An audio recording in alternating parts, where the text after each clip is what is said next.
આકાશી યુદ્ધનું પર્વ એટલે કે ઉત્તરાયણ. ઉત્તરાયણમાં લોકો મજા માણતા હોય છે, પણ મજાની સાથે સાથે જે કેટલાક નિર્દોષ જે પક્ષીઓ છે તેમના મોત થતા હોય છે. એટલે કે તમારી સજા નિર્દોષ પક્ષીઓનું મોતની સજા બને છે. ત્યારે વન વિભાગ દ્વારા એક 7 જેટલી ટીમ જે છે તે કાર્યરત છે અહીંયા, અને ઘાયલ પક્ષીઓ માટે જે છે સેવા કરી રહ્યા છે, અને ઘાયલ પક્ષીઓને સારવાર આપી તેને છોડી મૂકવામાં આવે છે. હાલ આપણી સાથે વન વિભાગના કર્મચારી છે, એમની સાથે વાત કરશું.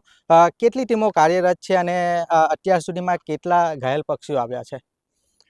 અંકલેશ્વર સિટી અને જીઆઈડીસી વિસ્તારમાં કુલ 7 ટીમ કાર્યરત છે, જેમાં અલગ અલગ ગ્રુપના વોલન્ટિયર્સ કામ કરી રહ્યા છે, જેમાં મહિલા બહેનો પણ કામ કરી રહી છે, જે ખૂબ સરાહનીય બાબત છે અને ખૂબ સારું કાર્ય કરી રહ્યા છે. અને અત્યાર સુધીમાં ગયા વર્ષની સરખામણીએ ખૂબ ઓછા કેસ આવેલા છે, અને કુલ 4 જેટલા પક્ષીઓ ઘાયલ થયેલા કેસ આવેલા છે, અને તેની સારવાર કરી અને મુક્ત કરવાની કાર્યવાહી ચાલુ છે.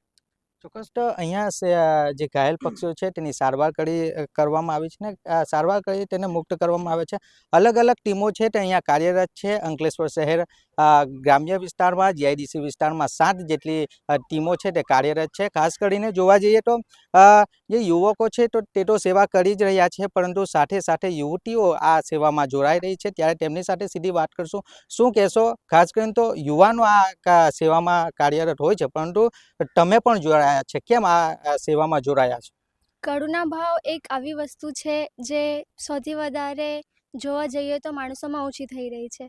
તો એને વધારવા માટે અમે જે યંગસ્ટર છે એ વધારે લોકોને પ્રેરિત કરી રહ્યા છે આવી સંસ્થામાં જોડાવા માટે અને એમની જોડે જોડાઈને કામ કરવા માટે.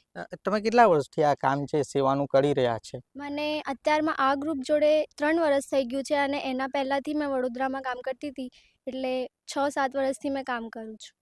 તમે કેટલા વર્ષથી કામ કરી રહ્યા છો? હું 2 વર્ષથી આ સંસ્થા સાથે કાર્યરત છું, એનિમલ લવર્સ ફાઉન્ડેશન સાથે. લોકોને શું કહેવા માંગશો તમે? લોકોને એટલું કહેવા માંગીશ કે તમારો થોડો સમય ફાળવીને તે જે પર્યાવરણ માટે કે જે પણ અલગ અલગ વસ્તુઓ માટે તમારું યોગદાન આપી શકો, ચોક્કસપણે આપો. ચોક્કસ. તો તમારે પણ આ લોકોની જેમ થોડું ઘણું યોગદાન જે છે આપવું જોઈએ, અને ખાસ લોકો જાગૃત થઈ રહ્યા છે, અને ગયા વર્ષની સરખામણીએ જે પક્ષીઓ છે તે ઓછા આવી રહ્યા છે. અને ચોક્કસ કહીએ કે જ્યાં પણ તમને ઘાયલ પશુ પક્ષી દેખાય તો તમે તાત્કાલિક ધોરણે વન વિભાગ છે તેમનો સંપર્ક કરવો.